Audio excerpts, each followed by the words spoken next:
Konesh, can you lead us with the opening prayers?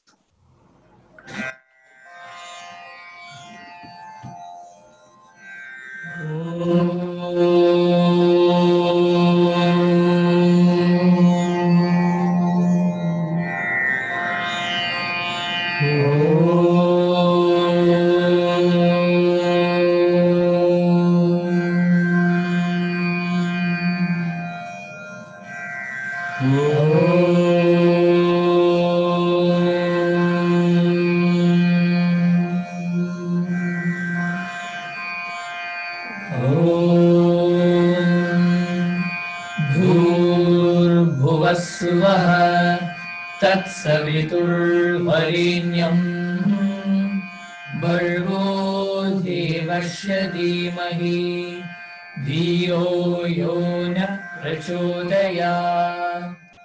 ॐ भूर्भुवः स्वः तत्सवितुर्वरेण्यं भर्गो देवस्य धीमहि धियो यो नः प्रचोदयात्। ॐ भूर्भुवः स्वः तत्सवितुर्वरेण्यं भर्गो देवस्य धीमहि धियो यो नः प्रचोदयात्। ॐ शान्ति शान्ति शान्तिः।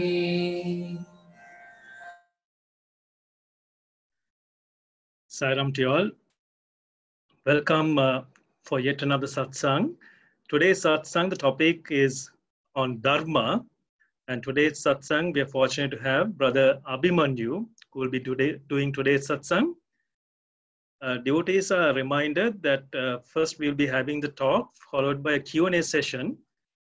We would kindly request all of you all to send in your questions in time, not to wait till the last minute. If you can send it just before the start of the Q&A session, it will be easier for us so that we don't waste time.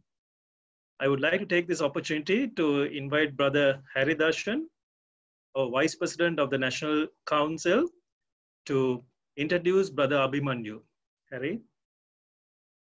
Sai Ram. My humble pranams at the lotus feet of our beloved Bhagavan. It takes a lot of privilege and pleasure to invite today's speaker, Brother Abhimanyu Kaul. Brother Abhimanyu is a thought leader, a strategic advisor, and a transformational coach, working with individuals, groups, corporations, and institutions in the area of values and spirituality in the workplace.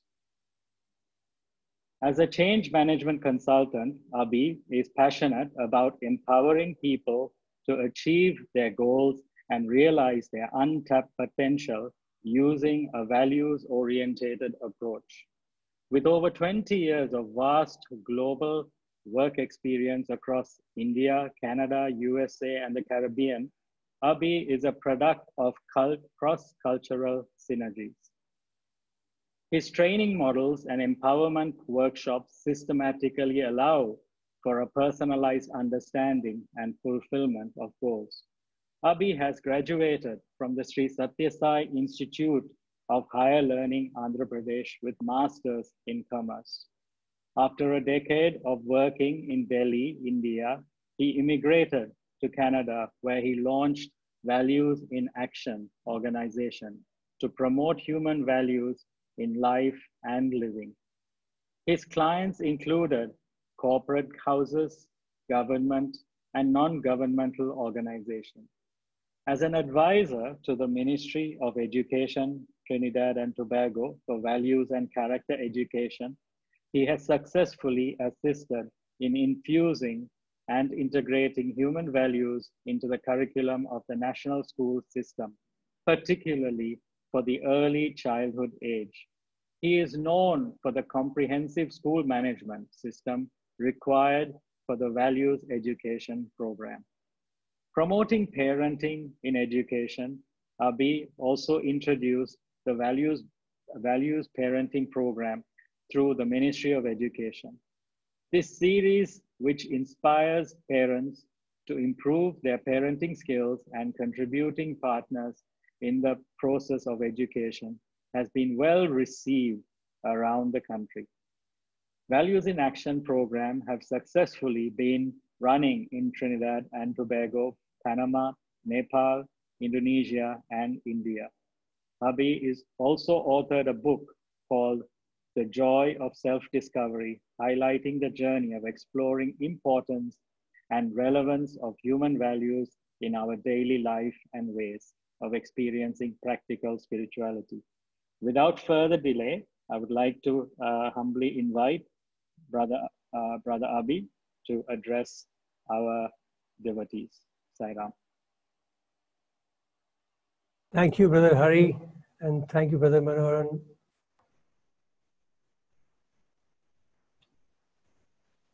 I invoke the blessings of our beloved Master, Bhagwan Sri Sathya Sai Baba, and offer my most humble and loving salutations at the lotus feet. Om Shri Sai Ram to all the listeners and audiences from Sri Lanka. Sai Ram to all the brothers and sisters. Very grateful for this opportunity to share a few thoughts on a very big and important topic like Dharma. At the outset, I wish to state that I no way claim to be an authority on Dharma.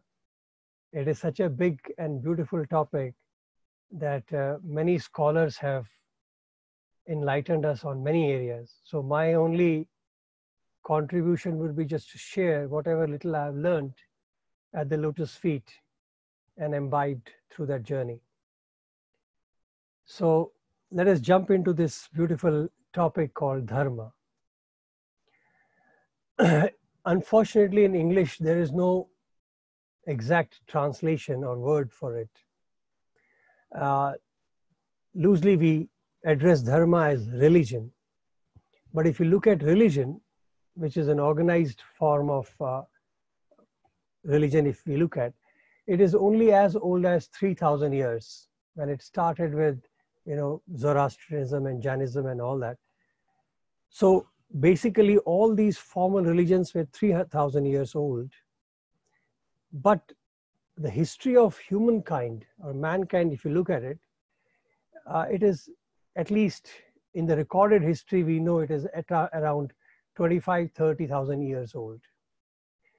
And in all the scriptural documentation or historical evidences which we go through, the word dharma is mentioned. So which means that dharma which we are talking about from an eternity perspective is not same as the word religion as we normally understand from today's context.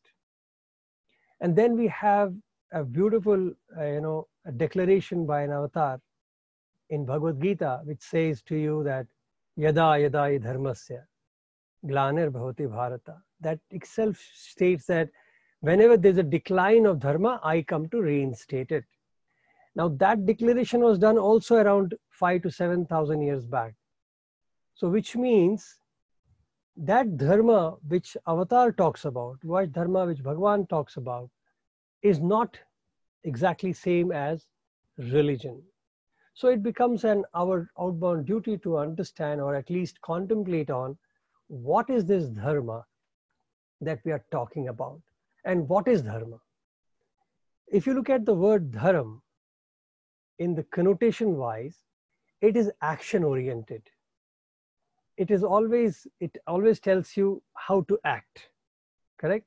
Even in the today's context, if you look at dharma, it is always how to live a life, way of life. We say our religions are way of life.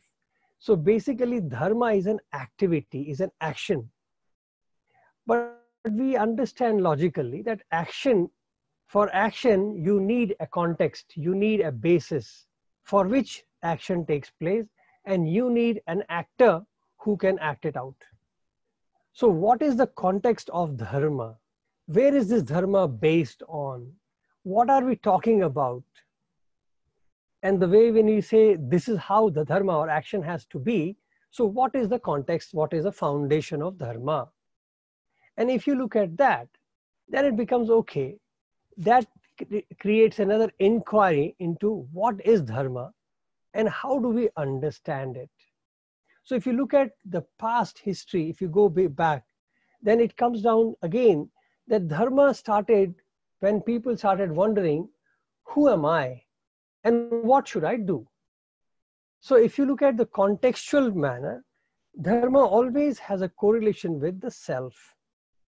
And that is why Bhagavan even pointed out and he said, actual dharma and the only dharma, there is only one dharma, and that is called Swadharma, if you want to reclassify or term it. So Swadharma, Swa here refers to self, me. So my dharma is the real dharma, Bhagavan says, Swadharma. Now, what is this Swa? Who is this me? Who am I? And that is again the eternal question which we keep debating about and we keep wondering. Now, most important thing is to understand the concepts are absolute, but the practice is relative. So when I say absolute concept, when the God says, I am I, even to understand that, it is difficult from a relative perspective when I have body consciousness duality. So when he talks about Swadharma, it is the dharma of the self, the soul, the spirit, the power. So from that perspective, if you understand it, then that dharma is based on that Swa. And what is that Swa? And that Swa, that self, we term it as truth. So when Bhagavan says, I am Satya Bodhaka, when somebody asked him, who are you? His response at the 14 years age was, I am Satya Bodhaka. I am the proponent, I am the exponent of Satya. I am Satya. So that is how he represented himself. I am Satya Bodhaka. And when Satya Bodhaka acts, that becomes dharma, period. So dharma is an action of Satya. So if you want to know dharam, then you have to know what is the truth. And if we understand the concept of self, if you understand, if we really contemplate and internalize and become one with the concept of self, then whatever way the self exhibits is dharam. That's why Bhagavan, they used to explain, the scholars would say, Bhagavan doesn't follow dharma. Bhagavan does not, he is not following any code of conduct or any dharma or any moral code.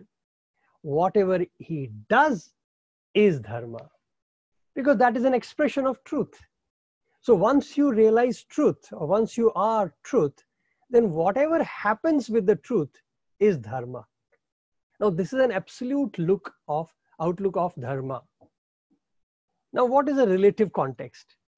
Now to me, if I look at it, I am self, individual self as we understand. Now I have this body consciousness. I have a name given to this body. I have my own identity, so to say, which looks distinct from, say, Brother Hari or Bari Manohar. We are different, right? Our tone is different, our look is different, the way we conduct is different, because that's how we identify each other. And that is how we are saying that myself and his self, he and me. So this duality comes. So now the question is, if dharma is a reflection of self, then whose self is dharma? So now I am supposed to look at, okay, myself. Now who am I? Even if I take a relative stance and try to understand myself, now first and foremost I should believe, as Bhagavan says, first and foremost you should believe that you are a human being, period. You are not an animal. So same coin, two shades. The same coin, one shade is, you have to say, I am a human being. And on the other side, you have to say, I am not animal. These two, you must keep contemplating on together. Because one will allow you to act, one will allow you to desist what you should not act. Otherwise, you won't know how to act. So there is always a challenge. Hence, Bhagavan says, you must always repeat both sides of the story. That God, I am a human being and I'm not animal. So if you have any issues like anger, jealousy, whatever negativity you have, first you must tell yourself is, I'm human being, I'm not animal. And this is how he gave us a small little tool, a mantra to play with. And he said, if you contemplate on this sentence, all your negativity will fall, it'll drop down. So look at how simple he made our life. And say, anytime I have a problem, I should say that, hey, I'm not an animal, why should I scream? I'm not an animal, why should I lose patience? I'm not an animal, why should I react? I'm a human being, hence I must think. I'm a human being, hence I must discriminate. I'm a human being, hence I must create unity. So if you think like that, then obviously things move. So that is first our identity of who am I. So when I start identifying myself and say I'm a human being, then naturally the way humans have to conduct and not an animal conduct will start dictating, and terminology will come out as what is my dharma as a human being. So that is how our dharma was defined, as an attribute of action based on the foundation of truth. So if we understand what is truth, then naturally whatever is done through that truth becomes dharma. So then the next step comes, okay, I'm a human being, now what I am, next what I am, what am I? Then they say, okay, now I play a role. Now as a human being, I'm a son, I'm a daughter, I'm a brother, I'm a friend, I'm a colleague. So now I'm playing different roles. The moment I identify myself as a son, immediately I have understood that how a son must conduct. So all the attributes of son becomes dharma. So that is how now the combination has come. First I have to act like a human being, then I have to act like a son, then maybe I have to act like a father, I have to act like a mother, I have to act like a colleague, I have to act like a professional, a subordinate, a boss. So there are different hats that we start wearing. And the more and more we start getting realization of what all we are, this self is wearing, the self is depicting, the truth of being, then all the flavors of dharma will come out. And this is what he wanted to reinstate. When he says, I have come to install dharma, is that mindset, is that willpower of each humans to realize their innate divinity. That is the core of it. So if you know your dharma, if you know your divinity, then naturally you will be the best in all the roles. You will be best son, you will be best daughter, best mother, best father, best employee, employer, any professional, you will become best because you are divine. And divine is nothing but perfection. So Bhagavan gave us a goalpost also. So first thing he said, no, you are God, period. Hence, whatever happens, and that is how he would say that I have reinstated dharma. So dharma is installed because now we are established in truth. So the journey of that is that individual inquiry into ourselves, individual inquiry into who we are, what roles do we play, and then what happens? Now we have to understand which is better. Like, is my dharma of a son more important than dharma of a father, as a father? So I may be the son, I may be the father. I may be a son and an employee. I may be a brother and an employer. So there are multiple roles am I playing, right? And when I do this multiple rolling, and then there's a possibility that there will be a conflict of interest.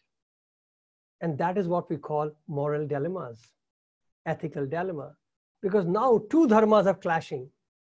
Should I act as a good husband, a good father, a good brother, or should I act a good employer, good employee, or a good citizen, and there's a conflict. And that is what they call, the confusion, the moral dilemmas. And this is to handle that, then they give priorities. Then they give you another dimension to understand it. And the bottom line of that is also very simple, God has made.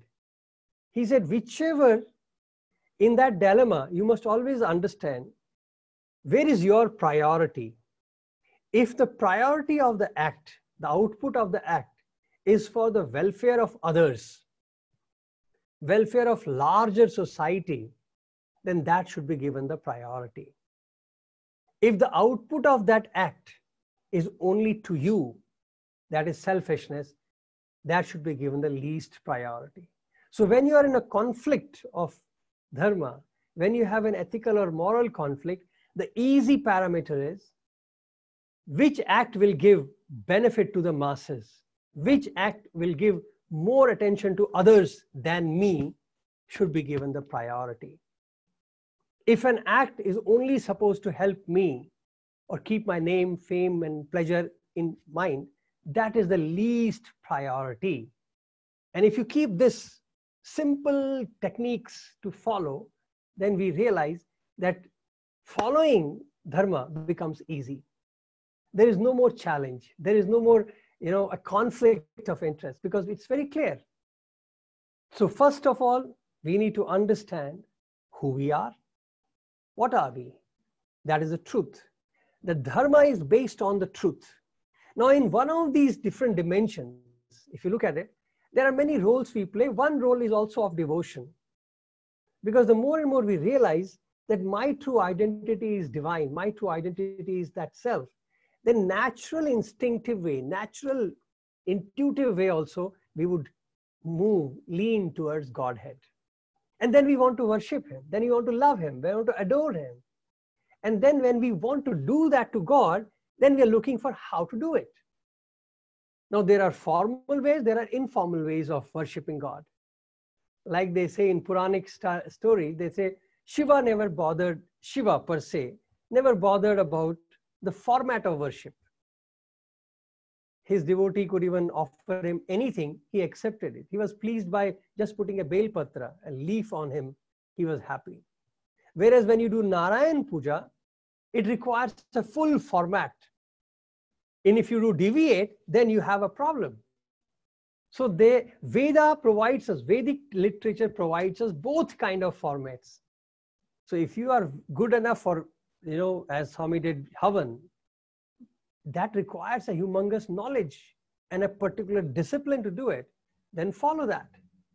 But if you are like a crazy like Meera or Surdas or Tyagaraja, then they didn't follow a particular format to worship Lord. Then you can jump and do anything you like. But you cannot dance to say that you have become Tyagaraja. You have to become Tyagaraja to dance. You have to understand the sequence of events. You can't say just because Tyagaraja danced, so I will also dance and I'll become God realized. No, he realized God and then danced in ecstasy. We dance to get ecstasy. So that is the difference. So if you look at the whole scenario, this concept of loving God or adoring God and achieving God through a formative process or an informal process in later part of the journey of humans became defined, more localized, and became religion. Now, religion, if you look at it, or dharma, if you look at it, it is nothing but a process, an act of living for truth. And truth is God. Truth is self, that is God. So living for God is dharma. And any act which takes you away from yourself is adharma. Very simple logics. I wonder, anybody can describe Bhagwan, like the way Bhagwan describes, anybody can simplify this. This is a phenomenally simple concept which Bhagwan has given. So any act keeping in mind going towards self or truth is dharma. Anything which takes you away from truth or God is adharma. When you have a conflict of interest or dilemma of, moral dilemmas, as they say, dharma conflict, then choose the one which gives benefit to others and which gives benefit to you per se, should be given the last priority. Simple. So if you look at dharma from that perspective, it has a different connotation. It has a different feeling. Then many people may wonder, like, why does Swami does many things which are Hindu based, just from because we are outside devotees. That is a good thought to discuss also. But mind you, I'll tell you, for us, it is very easy to understand because we have a master himself come down to show us the path. So there should be no conflict. So whatever my master did, I will follow. Master was representative of a million mothers' love also. So his style is that he will tell you what to do. But if you want to love the mother, adore the mother in many other ways, he won't stop you because that is your natural instinct. So for him, people coming and saying, Swami, I want to celebrate X festival, Y festival, or Z festival, he had no problem because for him, there was nothing which was out of spiritual boundaries. So if you say that, Swami, I want to play football, he said, play. And we played just to please our master. So the football playing became spiritual. So he even spiritualized sports. We said we want to dance. He made us dance. He got us dresses stitched. So because we were dancing to please the master, our whole thought of practicing everything was, hey, Swami should be happy. Can I stand next to him? Can I get a chance? He made dancing spiritual. So anything, whether I'm ringing a bell or I'm dancing, or I'm playing football, or I'm playing cricket, or I'm playing a guitar, it is all same for Bhagavan, as long as all the acts are focused for God. And so all the acts become dharmic. So a sportsman must play perfectly with sportsman's spirit and dedication to the master. Then he is doing a dharma. A musician should play, he should sing with that same devotion to invoke that blessings, to invoke God's presence. And so others who are listening to them, they can get in tune with God. So he's doing his dharma. So look at it. Bhagwan's definition is so simple and straightforward that anything you do in life is dharmic. So he didn't stop us from anything, but there's a catch. And the catch which I felt was that he did few things himself. He allowed everything, but he did few things himself. And those are the things which we must hold on to, because that is not with any religion per se. That is a Sanatan way of life. That is a divine way of life. So when he asked you to sing bhajans, namavalis, mind you. So when he said, boys, sing, Namavali is the mantra for Kali Yuga. It does not mean it is an Hindu ritual or an Sikh ritual or whatever. It is divine ritual. And those formats, if you really study scriptures, you will see they are all Vedic dictums. They are all mentioned. But he knows what is the best prescription for today. And if one particular so-called formalized religion accepts and adopts that format more, that does not make it theirs. So an automobile was manufactured or conceived in Europe, it didn't mean that the Europe owns it. Or telephone was made by somebody, it does not mean that the telephone is owned by them. The conceptualize might have been done somewhere, but it belongs to the whole humanity. Similarly, these sciences which Bhagwan has promoted are eternal. That is why it's called Sanatan. And he said Sanatan Dharam. Why does he call Sanatan Dharam? Because these philosophies do not have an expiry date. They neither have the beginning nor the end. Can anybody tell me when were Vedas written? Can anybody claim to know when did the dharma or the form start? Nobody can pinpoint and tell, hey, that is a point. And that is why it said neither end nor beginning. It is eternal. And that is why it's called Sanatan, the philosophy to understand truth. That truth is eternal. Hence, dharma is eternal. So if you are looking at truth from that perspective, then we realize that yes, this is the eternal truth. This is the eternal dharma that Bhagavan came to reinstate and teach us. So when Bhagavan said, I am Satya Bodhaka, he is telling us that I have come to tell you who we are. He's telling us that I have come to show you your true self, your true identity as a truth. And then he said, I am Dharma Sansthapanaya Sambhavami Yuge Yuge.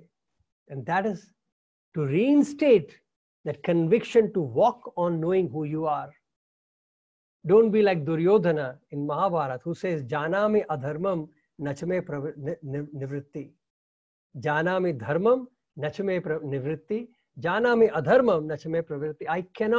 I know what is dharma, but I cannot follow it. I know what is adharma, but I cannot give up. So that helplessness should not be within us. There are many situations that Duryodhana in us tells us, I know exactly what I should do, but I can't do it. And I give excuses of surroundings, circumstances, responsibilities. I can name them in whatever form I like, but the truth of the matter is we act like Duryodhana at that time. And what he wants us is to act like Arjun. If you know it is not right, then stop and ask. He even asked Lord, that Lord explained to me that Purahata quality of Arjuna qualified him to receive Bhagavad Gita, the knowledge, the eternal knowledge of science of self. That is Gita. Because he could question and ask, should I kill my relatives? And then the Lord explained the concept of self. He says, what relatives are you talking about? Just play your drama. So knowing the truth, we have to walk it. And that is why Bhagavan said, always say, I'm a human, not an animal. So tomorrow you can say, I'm divine and not human. See, we have to move from one stage to another. Only then we'll be able to rise ourselves to that level of interactions. And this is what I feel in a very simple way. This is how I have understood that when he tells us dharma, follow your dharma, it is not that I have to go to some temple or some mosque and then ring some bell or, or say some prayers. It is basically, do I know my role at that point of time? If this is the time for me to worship, then I must worship. And the way I want to worship is again free to me. Whether I want to sing a bhajan, or I want to sing a qawwali, or I want to dance, that's up to me. But that is what the self-concept is. But the crux of it is that dharma is based on self. That's why it's called Swadharma. So basically only dharma is available in this world is Swadharma. And the self has taken this multifaceted approach and prong, and it has shown us in a multifaceted manner. It acts like me, you, male, females, child, old, all these dimensions of self we see. And as long as we see that dimension, our dharma also multiplies. And that becomes our relative dharma, and that is what we are supposed to follow till we realize that our true dharma is none of these rules. These rules are just a projection of something subtle. Because I exist, the role of a brother, sister, father, mother exists. If I don't exist, nothing exists. And if I am pure, all the roles I play will be pure. And if I am imperfect, all the roles I play will be imperfect. A person cannot say I'm a perfect businessman, but a horrible father or a parent. Imperfection in one will lead to imperfection in other. It is not possible to have a fulfilled life in one role and have unfulfilled life in another. The balanced approach is a spiritual approach. The balanced approach is divine approach. When God says I'm perfect, it's not that he's perfect only in one area. He's perfect in everything. And that is what makes it different. So I think I've tried to give you a kind of a bird's eye view as I have grasped. So Manoran brother, if you have any questions or if you have opened the floor, that will be nice for people to start sharing. And if anything, there is a leading thing, I'll be happy to share further. So I'm just following the time. We have still a bit of time for you to continue the talk if you would like to. And maybe another 10 minutes time, we can go into the QA, if that's okay by you. No, fine. I'm just, that's why because I was looking at the timing, so I thought I'll just check with all of you. If there is any questions coming up, then it'll be nice. We're only half an hour into your talk as of now. Okay, fine, no problem. So let us look at another step forward in Dharma. So when we looked at this, Dharma, then there is a conflict of interest. Let me talk about that a little bit. So, there is when as a student, you have this, we used to always have this dilemma of having darshan of Swami or going to classes. Now in earlier days, let me tell you a little bit of that area. I'll give you a nice story about it. When we had our 10th grade exams in India, we were studying in Puttaparthi. So in India, we get almost 2 months of study holidays before the board exams. Now in Puttaparthi, any holiday means darshan. You can go for darshan. And that is a privilege. So we always look forward for any such holidays. And especially the study holidays, because morning darshan especially, everybody else is in the classes. So only our batch is going for darshan. So that was the beauty of Bhagwan, that he would say, come. And he cannot say no because that's a tradition. Boys are free, so we go for darshan. So early morning at 6 o'clock, we would, and those days, I'm telling you in 80s, darshan used to be at 6:30ish in the morning, and bhajan used to be at 11 o'clock in the afternoon. So if any of you are familiar with that era of 80s, then you would know that darshan was totally over by 11:30ish kind of. So it was a long morning session. So Bhagwan would take at least 2 or 3 times groups to interview. He would finish the first round, then come out again, pick up the second round, and then go again. So like that. And each time he would come out, there was a possibility of our interaction with him. So that we would never wanted to miss. Because we somehow by default nature, everybody had that feeling that, we are here for Bhagwan. Studies are kind of an excuse to be here. So we are there, studies, because parents won't send. Unfortunately, no parent would send to a child and say, okay, go to Swami for darshan. Everybody has this tag that, okay, go and do your schooling there, go to do your graduation there. Because everybody had back of mind degrees. And Swami understands it. So he said, I have made these colleges as a bait. You come, you will get your degree also. But what I have come to give you, that is prime. Somehow, I'm not saying that we really understood the whole depth of this statements, but somehow that was a leading factor, and attraction to Bhagwan was such that any excuse, we want to go for darshan. So again, we all went. After a week into darshan, we used to have a really good time. Get up in the morning and run for darshan, and Swami would come out, talk to us, play with us. He would share fruits with us, and then we have bhajans, and then we'll come back. And then afternoon times we'll study, and it continues that way. So it was a very blissful week. And after 1 week or so, our principal went and approached Bhagwan, and I don't know that he went or Swami called. We don't know that, we can't know the back end of story. But it seems to happen that Swami called us and said, boys, principal has come and spoken to me, and he's right. This is your study holidays, and you all must study. And you will not come for darshan. So we started screaming in Mandir. And Swami, no Swami, no Swami. The Swami said, no, see, if you don't study well, I will get bad name if you get low marks. And I'll tell you for off the record, on the record actually, and deviating a little bit, that in Puttaparthi schools, from the inception, we have 100% results.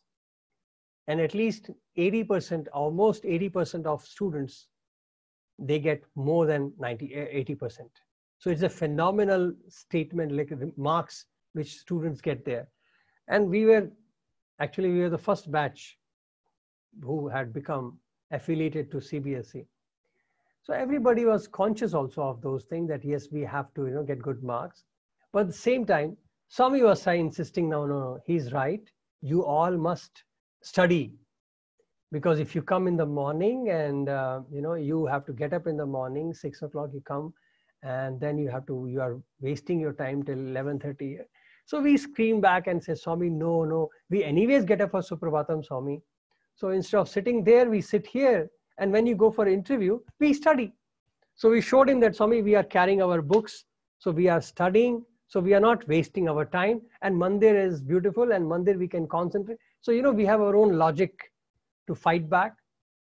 We did that. Somehow the discussion lasted for a couple of days. And ultimately, Swami said, no, you must. Because, many of you are not able to focus here. And, coming, going, and all that is a time waste. So you must go. So we had a big, tussle going on with Swami. Ultimately, negotiation was arrived. And the negotiation was, okay, you come for darshan, don't stay for bhajan. So he said, okay, that makes sense. Okay, at least that much we agreed upon. So the deal we arrived was, we'll come in the morning. So by 7:15, darshan is over. And once Swami goes in for interview, we would come back to hostel. And then obviously, it's like by 8:30, we are back to hostel maximum. 8 o'clock, we'll be back by hostel. And then whole day for studies, and it's all fine. So somehow that was taken, accepted, and we went. After a few weeks, I think 10 days must have gone by. Then again, Swami called and said, look, the principal is telling me that, I think this also is not working out, because when you come in the morning, then you are actually wasting an hour of early Brahma Muhurta time to get ready, come here, and then you have to go back in 2 hours. So basically, that is again straining you. And by the time you settle down for studies, you again waste a couple of hours. So better don't come for darshan. Now we were again started screaming to Swami, and he said, no, Swami. Now there's a conflict, right? If you look at, there's a very dharmic conflict here. Now, should we continue to pester Bhagwan, because that is our dharma to have Bhagwan, or should we follow the dharma of a student and just go and study? So Bhagwan ultimately compromised, and he said, okay, boys, do one thing. It is not fair. People are blaming me now, and your parents will also start blaming me if you get anything less. So you all go, or do one thing. And the principal wanted us to study in the school, because he said in hostel, these boys can relax. So better is they come to school and study. So Swami said, okay, you go to the school. I will come and give darshan to you. So now that was like who can refuse that now? So he said, now you go, you will come to the school. So after Suprabhatam breakfast, you have your breakfast and then come to school. So by the time 8:39, we should come to the school and study in the school. And he said, I will come and give darshan. So that way you will not miss darshan, and you will not be able, you don't have to move around. I will only come. So now we had nothing else to argue. So we continued. We went back to school. And now early morning, we have our Suprabhatam and all that. Then we have breakfast. And then 9 o'clock, we come to the school. We study.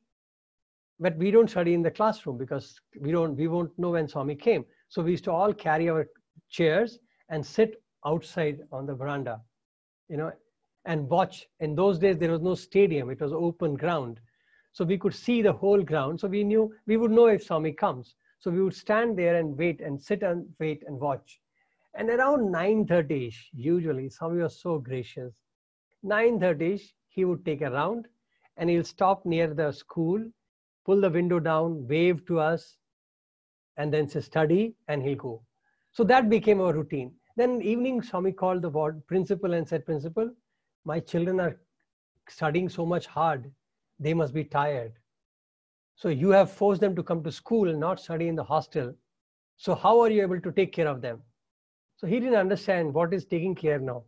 He said, there is a school and they are studying. So what should I do? He said, nothing doing. My children are studying there, and in hostel they are fine. But in school, what are you going to do then? So he couldn't follow it, poor fellow. And Swami said, hey, give them something to eat, because my boys get tired by studying. So morning, imagine this now. Morning we have breakfast and come to school at 9 o'clock. Around 10:30, we used to get our juice with a biscuit. Then we go at 12:30 to hostel to have our lunch. Then we come back to school. Then around 3 o'clock, we have tea and biscuit or something in school. Then at 4:30, we go to hostel and have tea and snacks there. And then we go to darshan. Then in darshan, Swami says, my boys are studying too hard and he'll give some fruits.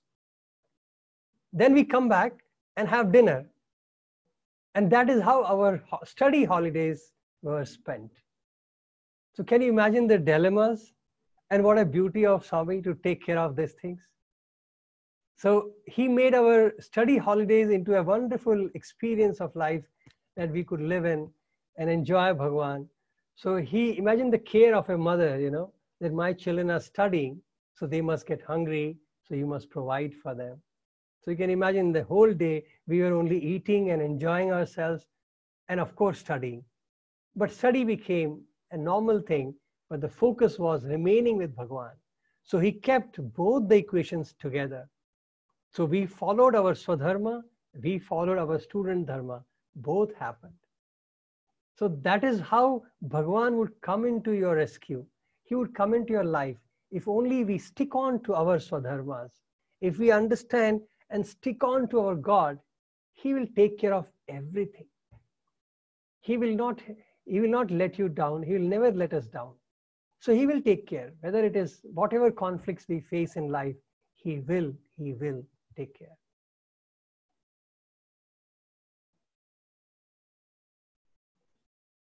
Now, if I start telling you stories, then 1 hour will be very less. So my only challenge is that's why I'm trying to, limit myself from these things. So Manor Bhaiya, if you have any questions come, any thoughts? Yes, a few questions have come. Yeah. Shall I read it out to you? Please. Yeah. So the first question is, I'm trying to rephrase it. Sairam, when we consider food, health, education, livelihood, what has Swami taught in terms of the order of priority in descending order that we should follow? And also in continuation, the devotee is asking, did Swami mention anywhere about how much minimum percentage of our salary we must allocate for services? Okay, let's take the first question. So can you list out the items again? Food, health, education, livelihood. See, food, health is a natural thing with the humans. Education is our duty. And the food, health, education, and profession. Profession is also our duty. So if you look at it, there is nothing called prioritization. They all must be done. Can you say, I will take care of health more than food? Food is related to health. So it's all interconnected. And when you work, you are working professionally. So there is nothing, I would not put them in any category per se of this is more important than another. The fact is all of them are equally important. And as a human being, we are supposed to play all the roles together. I cannot say I will not work, I will only eat. I cannot say I will only do gym, but I will not, take care of my brain. So head, brain, head, food, they are all in the same league. And the priority is not in this. The prime focus is with what intent are you doing all of these activities? I would rather put it that way. Rather than looking at which is more important, whether health is more important or food is more important or profession is more important, you look at it as what is the intent with which I'm eating? Am I eating to satisfy my hunger? Or am I eating because I love the food? or I am eating because I am craving for food. See, that intent is what determines your health. So doing a professional work, it's our duty to do it. But with what intent are you doing it? Are you doing the profession in compromising your own self-life, your family, your personal adventure, your personal happiness? Then professional life can be questioned. So I would not put in that order of anything, but personally speaking, I feel the intent behind these activities is more important, because everything is important. My profession is very important, but my profession should not overtake my self-happiness and my self-discovery. So God is priority. If I have to give priority, the only priority is God. How everything should relate to God. Like food should not hamper me from thinking God, period. Now, if I eat so much that I am like holding my stomach, then where will I think of God? Or if I don't eat enough that I'm hungry, then again I can't think of God. So basically, all of these have to be done with an intent of God. Second question about percentage. Yes, that would require a huge session if you have to deal with that. Swami, while starting MBA course, we were fortunate to be part of that process. Bhagwan took MBA classes, and I literally mean it. He used to come every Sunday and take classes, and he would talk to us about every topic. So he has spoken about administration, accounting, foreign affairs, taxation, and everything. In that, he had quoted Chanakya particularly, and there he had mentioned about the equal distribution of wealth and the taxation. In that context, he had explained that yes, everybody must have this charity integrated into the system. And for that, ideally, charity is divided into two parts. The total charity can be between 15 to 23%. And the two parts are, one is a financial charity in which you cut a check and you give it, you donate money. And the second is self-effort. So you have to personally go. So it's not enough that there people are feeding, say SSIO organization announces they were going to feed people, and you say, okay, I donate $1,000 or whatever. That is only one part of charity. The other part is you have to personally go and serve. Unless and until we are physically and personally involved, the charity is not complete. And the percentage defined by them is 15% on an average. But Bhagwan said that is not possible today. That time he said to us. And why? Because the environment, the social strata must help into doing that. See, when the state takes care of certain responsibility, then if you shell it out, then it's your moral duty to support the state in development. But if their equations are not right, then 15% will look very, very big for you. So under the given circumstances, but one thing we should keep in mind, that all of this is done at a net profit. So you have to take care of all the expenses, and then when you get the net salary, then you calculate these things. So then he said you can even start with 2 to 3%. 2 to 3% you start by financial contributions. Put them aside and use them for charity purposes. And then as the scenarios of the environment improves and you feel more contented, if you do it in the right spirit, you will feel the contentment. Then the percentage can slowly go up. But ideally, we are supposed to assign as a corporate, if we are a business people and if you run a company, then that money has to be, like today we have the terminology is used as CSR, you know. So whether that CSR is really used in that manner, that is a different debate. But in the system, it is already there. Every corporate is supposed to have certain investment in CSR, and the government determines the percentage any company can donate. So these are all very beautifully designed, and that is why we have to understand in any debate, any of this understanding, there's a formula given by our scriptures. It's called Desh Kal Paristhiti. Desh is country, Kal is time, and Paristhiti is circumstances. So depending on the country, circumstances, and the time prevalent, you make the call. So what was right in 1,000 years back is not applicable. It may not be applicable in the right way today. What is applicable in India or in Sri Lanka may not be applicable in the same format in, say, United States or in Caribbean, because the desh is different, the country is different, because the country's culture and the code of conduct is different. Hence, depending on time, place, and circumstances, time, country, and circumstances, these decisions should be made. But if you want to take a thumb rule, then go with 3 to 5% to start with. Any other question, Manor Bhaiya? Yes, sir. The next question has two parts.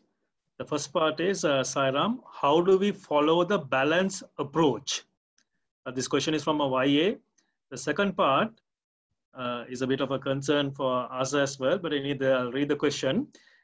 The SSIO organization generally packed with events and programs and limits opportunities for space for inner journey or space for reflections of dharmic ways of life. What is the Dharma SSIO organization should follow? Now you are entering into a very delicate territory. But when he said the first part, the balanced approach, what has he explained what he really means by that? No, just says, how do we follow the balance approach? Since he's a youth, I'm making a little presumption. So brother, please forgive me if I don't hit that chord, and you are welcome to come back to me later on. Balanced approach, when we talk about, it is in the Bhagwan explains it as a madhyamik park, you know, it's called middle path. Middle path is avoiding extremes, and that is how we go balance in life. Whether it is work or personal life, always avoid extreme situations. So don't take extreme decisions and steps. Try to find the middle path.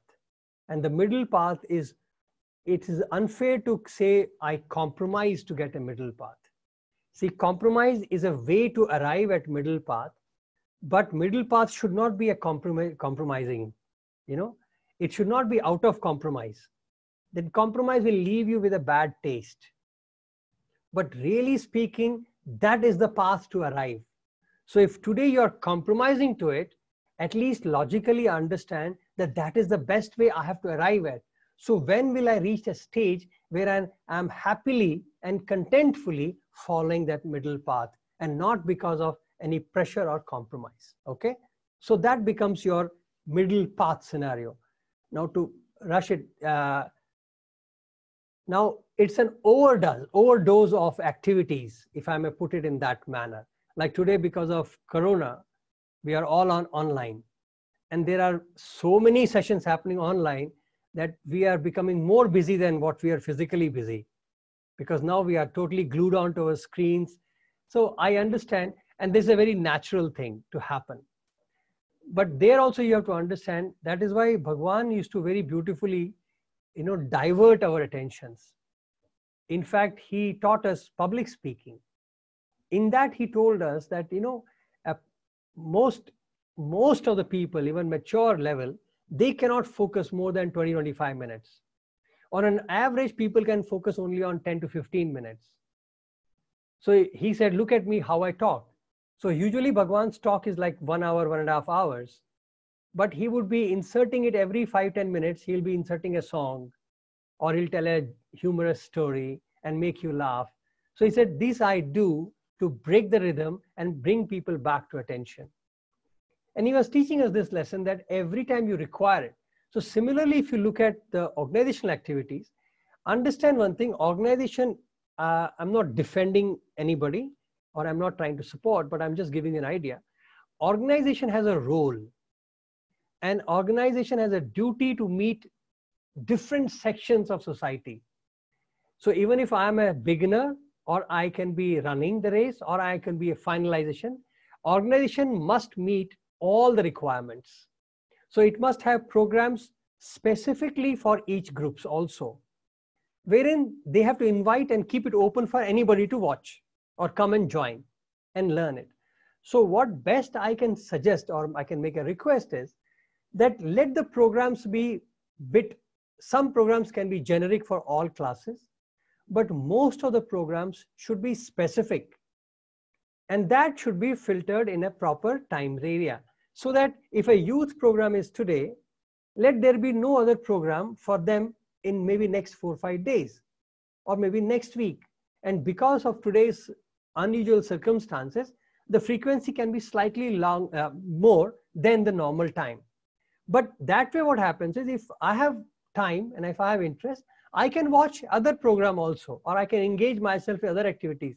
But my attendance is required for my specific activity for sale.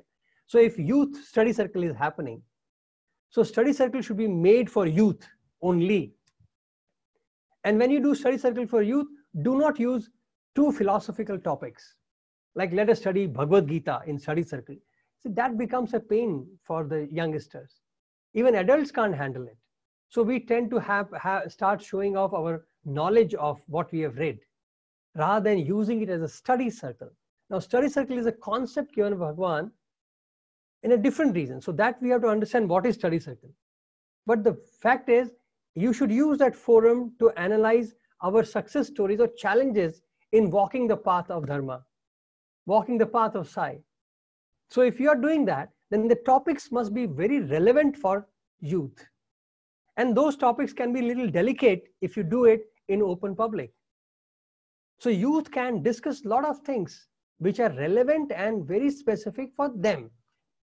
Similarly for adults, a topic in adult may or may not be applicable or interesting enough for the youngsters. So if you do that way, then you have multiple programs running on a weekly basis from the organizational perspective, but they are specific for groups. Because as an organization, I feel, and being a spiritual organization, it's a moral duty of the organization to provide for all the dimensions of Godhead. All the people who are walking towards God, they must find fulfillment in our organization. So if I love service, I must have program for service. If I want to learn music and singing and for God, I must have that. If I want to play some games, I must have that. If I want to discuss scriptures, I must have that. So as an organization, we are bound to have huge activities spread across the spectrum. But as a participants, the organization must be sensitive as to how are they expecting, who are they expecting to join. So that way I can suggest, that is my personal feeling, okay? While you were answering the question, the same person had typed in the, because you asked in which context the balance approach. So person has said, the speaker mentioned that we should follow balanced, approved in following Dharma among priorities. No, I think this is in relation to the question when you started answering, you asked, you were trying to understand in which context the balanced approach is being asked. Okay. So I think the answer is the same, which I have given. So even if you look at all the dharmas which we are talking about in terms of the roles specific, the balance approach is to find, that's why I said to find how I balance everything. See, I may be a father, I may have to look after my child, but I have to go to work also. So there can be how do I find balance between both? So then I have to understand how to juggle my two lives and play with that. That's why I said it's easier to understand that my dharma at a particular time expects me to go and work. So for that period of work, then I must put some other arrangement for my child. And in today's context, we have, daycares, and we have housemates or housekeepers. So, nurses who come and take care of your child. So that adjustment is the balanced approach. Because we understand that same thing when we come back from work, at least can we stop the work at home? You don't bring the burden of the office to the work. That is balanced approach, that you come, now this is my time with my family. If that is what we can achieve, then again, we have a balanced approach. So if I have taken a responsibility to become a father, then I better fulfill that too. Why am I depriving my son? So that is also a balance. So I should know when to draw a line. And yes, if there is an emergency, then obviously I must. So exceptions cannot be a rule, and rule should be balanced. I hope that helps the brother. On the same topic, there's another question that has come. How do the office bearers of the SSIO organization manage this? Now you are pushing me into an organizational realm. So I am putting again, please don't use me as an official spokesperson to respond to these things. But yes, I can only share what I feel about it. What I understand from Bhagwan is, our organization is a unique organization, is a very dynamic organization. And I say that with a reason. Why we are unique is that this organization does not have any membership. We have no forms to fill if you want to join this place. Anybody who walks into our center or any activity, he becomes our organizational member, period. So that is why we have no registration in our organization. And Bhagwan has got a very broad guidelines for such people, that if you want to follow us, follow our discipline, and that he gives us 9 points of code of conduct, period. So if you say, I want to follow SSIO organization, that means you have to follow 9 points of code of conduct. Now, 9-point code of conduct is not a final list. It is a beginner's list, if I may put it like that. So as an organizational member, attending bhajan twice a month is not a great deal. It's a minimum thing you can do. Having a group bhajan or a satsang with the family members and talking about Sai once in a week is not a devotee's task. It's a beginner's task. So all that 9-point code of conduct, if you look at it, they are the bare minimum thing a person can do. So hence, people are allowed to come in. If you are coming in and you want to stay, follow 9-point code of conduct. And once you follow 9-point code of conduct, you are fine. If you get tired of it and you want to walk out, be my guest. Nobody is stopping you. So that is why neither we solicit anything, nor we invite anybody, nor we do anything to lure people into organization. Swami has very clearly said, I do not need promotion. I do not need devotees that way. If he wanted to attract the world, he could just, blink and the whole world will be at his feet. He has done it in a very different manner. So definition of devotee for him is totally different than what we understand. So we can at best be the members of the organization. Now from the members of the organization who get passionate about Bhagwan, and then they do self-study, and those who made personal commitment to give up other things and to dedicate their life for organization and Swami, now they have morally made up their mind that they want to dedicate their time and energy and resources for organization in service of Sai, then they have to give extra time. So then it won't look pain that, oh my God, I have got 10 meetings to attend. I have got to do this. I have to coordinate that program. I have to also manage this meeting. I have to hold study circle. See, these are all things will happen if you have dedicated your life for this work. And so only people who have now decided that I am a Sai devotee, I will follow the minimum rules and the commitment which Bhagwan asked. Like Bhagwan says in a very open way, that if you want to be a Sai coordinator or a a leader, then you must not gamble, not drink, and not eat meat. These are clear instructions of Bhagavan. So as a Sai office bearer, we fall in that category. We are not a mass who can come in and out. Now we are in. Once you have accepted that I am in, then I am in. Then if it requires that I must cut off all my commitments, social commitments and parties and all that to do this, well, that has to be done because now you have made a personal commitment in it. As long as you have not made commitment, you're fine. You can walk in and out. You can do whatever you like. As long as you follow minimum 9 point of code of conduct, you're fine. But if you cannot handle the pressure of the office bearer, that means ultimately, why are we office bearers? Or why are we doing any roles?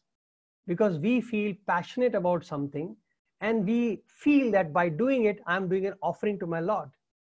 But if that offering becomes a pain and you start forgetting God and thinking of other things, then you better take a break. I may sound a little direct, but that's how I feel. Because ultimately the bottom line is Swami. If attending a bhajan gives me Swami, I will attend every day, every second. But if attending bhajan becomes a pain because the singers are so horrible that they disturb my peace, then I'd rather not go because they are helping somebody, at least if not me. So why should I really comment on anybody and disturb the whole, the pure feeling of the organization? But organization requires commitment. Organization requires dedication, sacrifice, because that is what you have signed up for. You have signed up for God. And God, when you sign up, then He will see to it that you reach Him. And for that, God makes no compromises. God is a very hard taskmaster when it comes to that. So He can compromise anything, but when He wants to bring you close to Him, then nothing else matters. So as an office bearer, we have to have commitment. But yes, again, that's why I said to you, you can choose and say, okay, my commitment is this much, and please don't extend it because I cannot handle it. You can say that. And that's how you can grow. And once your commitment starts increasing more and more, then you can take up more responsibilities. But do not take responsibilities that you feel you are forgetting God now. And you are getting trapped with the organization. So, and as your capacity increases, your responsibility will naturally increase. So that is how I would take the journey towards office bearers. Thank you, brother. The next question is, if I come to know someone is doing wrong, should I try to explain to them or leave it to Swami? If that wrong is hurting others, if that wrong is not good for the society, and you are in a position to say, then do say. You have to put your stand when it is required by you. As Bhagavan said it very clearly to us, that a mistake is not only by the person who commits it. Mistake is shared. The sin of the mistake is shared by people who watch and do nothing, people who have the capacity to help but do nothing, the people who have motivated that person to commit are also responsible, and the person committing that act is also responsible. So if you analyze your scenarios, then you understand when to interfere and how much to interfere. But if somebody is criticizing somebody, or somebody is saying something about Bhagavan, if your inner heart says you have a capacity, you have the position to speak, then do speak. If your inner heart says I have nobody to say, but I don't like him, then shut it off. You can at best close your ears. Get out of that place. That you can do. I can't paint the whole world green, but I can wear green glasses. So similarly, if I don't like your voice, I can just mute you. I don't like your face, I can mute you, period. So avoidance is the first step. When you have a status and the position and an opportune time, speak it. And when your voice is needed, then you must speak.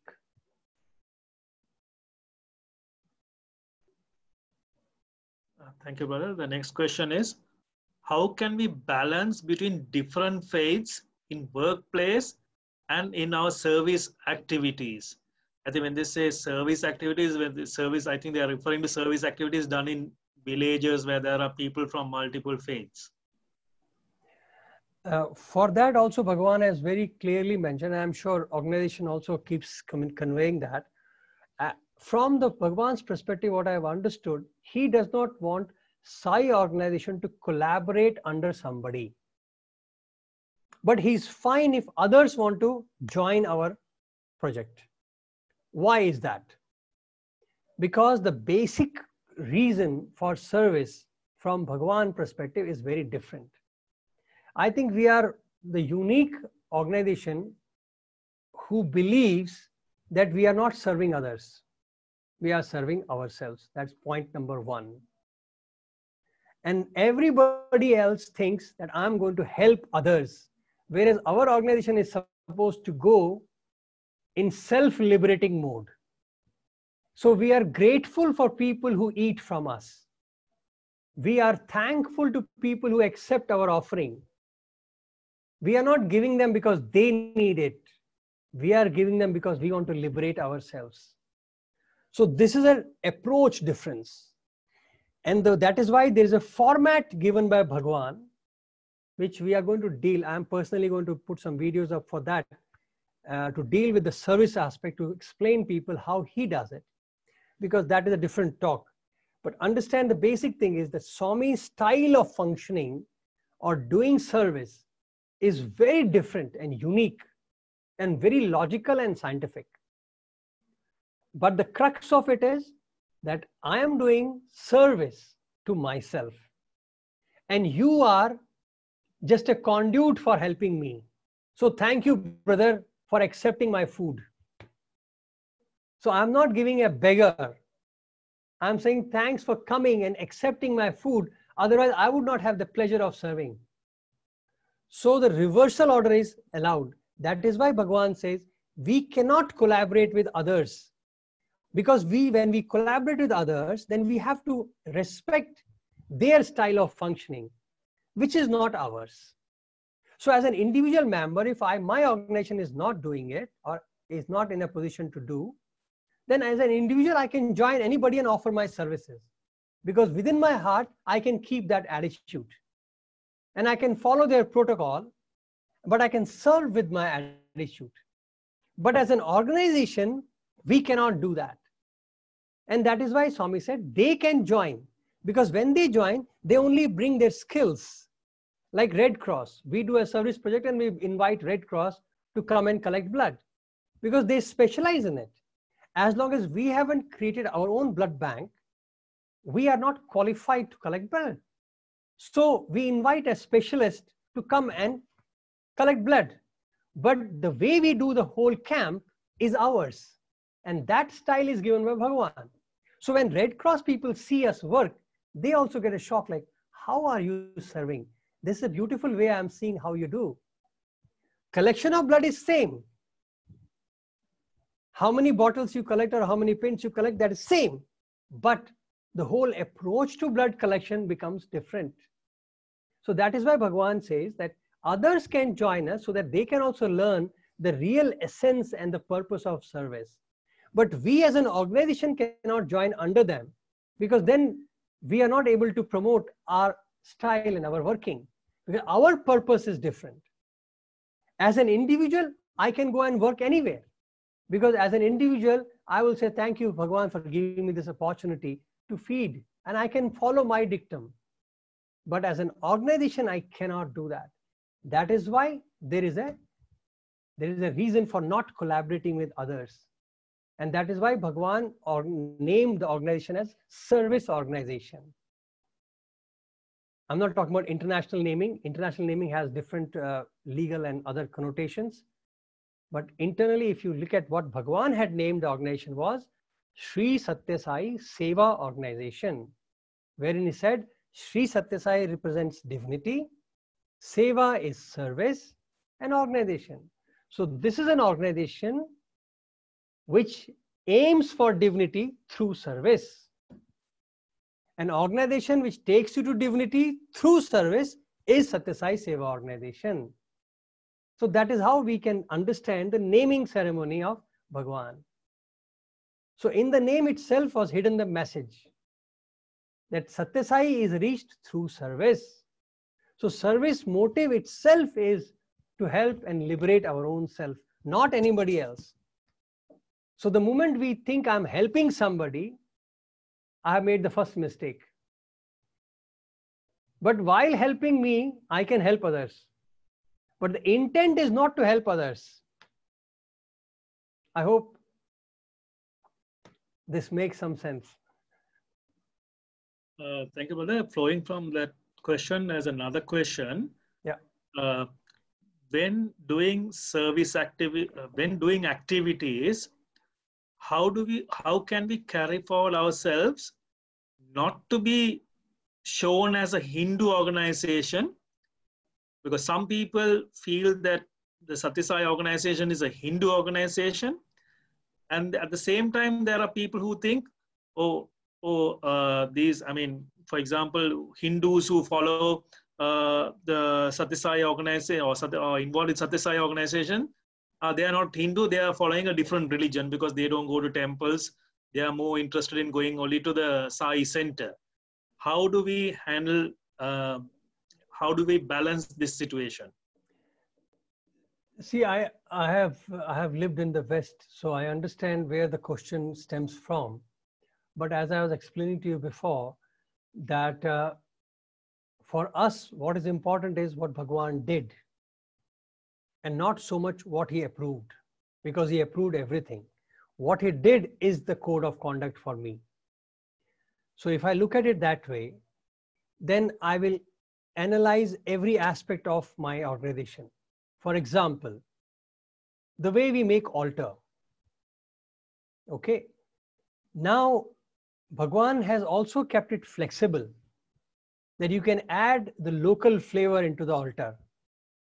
And that local flavor is whatever is the density of the population and flavor you can use. So that is an addition. That's why I said to you what he approves and what he does. So he gave us a template of an altar, and then he gave us use cultural flavor. That is approved by the locals. So whatever is you feel, you do that. Now, what is his basic approval? Now, what he says, you have to come for bhajan or satsang. Why do you go? To focus on God collectively, correct? So when we do that, then what you require is a focal point. And for that, he says, one picture is enough. I'm talking the minimum style. If the audience hall is bigger, then you may need 2-3 pictures to have, to give attention to all the audience. But let us look at a template. So you need one picture, a big, beautiful picture, depending on the size of the crowd, wherein people can focus. Good. Second, he says, when you say Om, I come. When you say second Om, I sit. And when you say third Om, I am ready to listen. So which means at Omkar, Lord is sitting. For us, the God is not somebody who sits in heavens or cannot be approached. For us, he is as physical as anything else around. And hence, we are the only organization in the world who keep chair for Bhagwan. Why do we keep chair? Because we believe that the moment I say Om, he comes and sits. Hence, my prayer starts. So I am visualizing him. And if my prayer reaches a level, he will manifest even there, right there. If he does not, if our devotion does not rise, he will not manifest. That's a different story. But our basic premise is that my Lord comes. My Lord manifests physically and sits. Hence, I need to keep chair. And there are million stories I can tell you how he has proven and how he has shown us how a chair should be decorated. He didn't approve of us keeping a photograph on the chair. He said, I came, but I saw the chair was filled with photographs and flowers and all that. So where do I sit? So I stood for half an hour and went. So you realize that, okay, he's not that simple God. It's not just a chair. It means something. A person kept a flower without, removing the bud. So Swami said, you hurt my feet. You kept the flower with the bud and the bud was pinching me. True. Put the flower, cut the flower and put it on the path and walk on it yourself. And you will see the pain. Do you want to have that pain in your master? So he explained it very beautifully that you have to treat God in a very personal manner. Because now we are coming into the relative realm of worshipping God. This is worship. That I want to personalize God and I want to worship him. Hence, I must provide for him the way I will provide for Swami. Very simple logic. Hence, our chair has to be kept because we believe God will come and sit. A chair has to be decorated in a manner that it is comfortable for my master to sit. I cannot put flowers and pictures on top of the chair, on his paduka, on his feet. So do you expect Swami to sit on all of that and juggle between the paduka and his feet? Paduka is an altar, so keep it in the altar. If you want to keep it, keep it. But not on the chair, because chair is for him to sit. Now these are the two things which are, if you look at logically, are mandated. One to focus, one to sit. And then comes the light, because we want to focus with light. And what best light than a flame? And flame can't be torch, because torch is not a flame. The fire has its own value. Fire has its own importance. And when the fire is lit, that lamp is lit with ghee, it has its own vibration, it has its own sanctity of smell and everything, which an ordinary oil does not have. An oil has a better facility than a wax. So look at the priority yourself and judge what capacity you have. If you have a capacity of oil, put. If you have capacity of ghee, put ghee. If nothing, then put candle. Doesn't matter. But understand that the best given to God is ghee. That's our best. Nothing. For him, nothing is best or bad. Because whatever he accepts becomes best. But from human point of view. So if you look at altar like that, now tell me which religion does that altar look like to you? Having Swami's picture and a chair with few lamps, beautiful lamp and a one diya in front. Which religion does it represent? No religion. At best, it will say it is a Sai center because it has Sai's photograph. And that is what we are. So why shy away from that? But now comes the flavor cultural.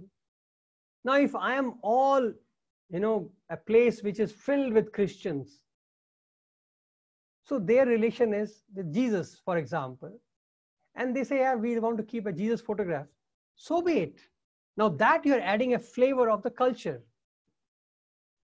But there could be another, after 1 mile, there could be another place which is filled with Muruga devotees. And the dominance is of Muruga. And they want to keep his picture. So be it. Because you are representing and respecting the emotions of people. But now if you want to put Muruga also, Ganesha also, Jesus also, Buddha also, then it becomes a cacophony of altar. Now, does that represent everybody? Then you will be dead by finding photographs of all the saints. And that is not the purpose of unity. Because here we are not chasing religions. Here we are chasing God. And we need just one excuse to find God. And we have a beautiful form of Satya Sai. Let that form guide us. Let that form inspire us. Let that form be our love. Period. Why do we need any other forms? Too many forms will confuse unless it is a cultural requirement. If the affinity for another form is there, then do it. Now, for example, tomorrow you want to celebrate Shivratri. And for that Shivratri, you want to put Shiva's picture or a Shivling. Yes, because that is a formal function. So as a Sai organization, we are celebrating Shivratri. So we put a lingam or a photograph. Now we are giving an importance because now everybody comes there to celebrate that function. Similarly, if it is a Buddha Purnima, you want to celebrate Buddha. If it is a Christmas, you want to celebrate Jesus. So those are special occasions. So that way, again, we are promoting universality. But our universality in a normal way, I feel, is Satya Sai. My Satya Sai is everything. He's my God. He's my Guru. He is my indicator to divinity. He is my divinity itself, period. So if you follow that way, if you think from that perspective, then we'll start understanding that for universality and attracting others, the thought is not right. We should do what we are supposed to do, and the right people will come. Bhagavan will send people whom he wants to send. Even if it means a one single person going and doing Nagar Sankirtan, let it be so. He will send the right person, but let us not compromise on what Bhagavan has given us. He has given us the flexibility also, a cultural flexibility. But what format he has given us, let us first understand that and collectively adopt a fixed thing. But that fix cannot be for the whole country. So people must understand. I'm sure in Sri Lanka also you have, different pockets of different faiths. So they all can have their flavors. But I don't think it will be fair to thrust upon everybody to follow one particular template. As a Sai organization, I personally feel our basic template, which is insisted, is one beautiful picture of Bhagwan to focus and his chair. Rest is cultural flavor. Respecting the local devotees, because that's how they want to relate to Bhagwan. Nothing wrong in that. But more than that, if you want to do, then at home. You are free to make your whole home into a multiple facets of God. Nobody is stopping you, brother. Everybody can do what they like in their homes. But as an organization, I feel we have to follow a template, because that is what we are representing Bhagwan. At home, I am a liberty. I can put his picture, I cannot put his picture. Up to me. I can put million pictures, I cannot put one picture. That's all freedom. But as an organization, we must follow a kind of template which represents our master. That's all I can say.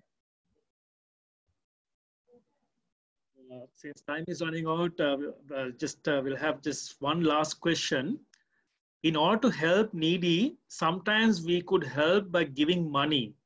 However, if such persons spend that for unacceptable purpose, will our help become unworthy as we try to help innocently? When you give, you should forget that you have given. Then what happens to the gift is not yours. If you give me a gift and I throw it, it should not hurt you, because you have given, and wipe your hands. So when I give somebody a money because I feel like it, I have done good. Let us not chase and first and find it. What is he going to use it for? Then that is not gift. That is not service. That is like giving a loan. So are you giving a loan to somebody so that he can do a good act? Or you're giving a charity to improve yourself? So giving is a final act. It does not need a follow-up. But if you are in that state that you want to be sure that you give somebody who can use it, then analyze it beforehand. What is the point of cursing or cribbing after you have given it? So if you have given it and you feel, oh, I did a mistake by giving him, so be it. Next time, don't give it. Let that be your state of development and growth. It doesn't matter there. So I have given it, oh, he used it bad. Tomorrow onwards, I will not give him. That's fair. But I have given, I have forgotten. But if I realize that it is wrongly used, then tomorrow I may not give. But the intent of giving should be for self-development and not for others. When Swami feeds million people, do you think all of them have got no food at home? They all have food. Even if Swami did not feed, they will get fed. But when he feeds, he feeds. Even we go and sit down and eat, because we feel as a prasadam. So why not become that Swami, that when you give, The purity goes from you to them, and even an impure person will transform into purity. When he takes your gift, whether it is a money or food from you, he will not be able to use that to anything negative if you fill it with purity and love of God. He will not be able to spend that money in negative deeds if you have given it with a divine intent. So let us focus on our intent more than the output of it. And if you cannot, then don't repeat it. That's all. Just be happy and say, okay, today I did it a mistake, Swami, tomorrow no giving. Like social norms are there. They say that please don't give to some beggars because there's a chain of, they have a network of people whom they are, abusing the children to do in begging line. So that's how people promote that also, that hey, it's a wrong thing to give. Instead of giving money to the children of begging, give them some life support. So that also could be an approach. So there is a different way of looking at it, but the ultimate goal is that am I improving? Am I going closer to my God? When I'm feeding somebody, am I doing it out of my conscience, out of my love, out of my willingness and a desire to help, desire to give, rather than fulfilling others' need? You understand? So that is an ultimate goal. So just keep that in mind, and I'm sure Bhagavan will guide all of us in that journey. But as a bottom line, nothing in this life is wrong. It is just a matter of stage. At what stage are we? Today, if I have to analyze everything, that's my stage. So I'm happy with that. But I should know that tomorrow I may do it without analysis. I may just do it out of my joy of my heart, without worrying about the consequence of it. Maybe tomorrow, whatever I do will transform others. So may God, Sai, bless all of us that way. Thank you, dear brother, for the wonderful session. Devotees who had sent some of your questions, sorry, we are running out of time. We are unable to present it. You may ask this question probably at the next satsang. Thank you, dear brother. Thank you so much. It was a really wonderful session for taking us through Dharma, various aspects of Dharma, and what Swami really means about Dharma. And it was also a wonderful Q&A sessions. Thank you so much, brother. Sorry, we have taken additional time of your No, it's okay. It's my pleasure, Bhaiya. Thank you so much. I really appreciate. I'm grateful to Swami for this opportunity, and thank you, brothers, for thinking of me and inviting me.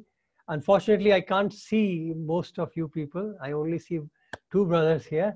So please do convey everybody that my Sairams to all of you, and really grateful for the opportunity. And if I can be of any other service, feel free to reach. Not a problem. Thank you so much, brother. Thank you so much. May Swami bless you as always. Brother Dr. Sevagonesh, can we end the session with closing prayers?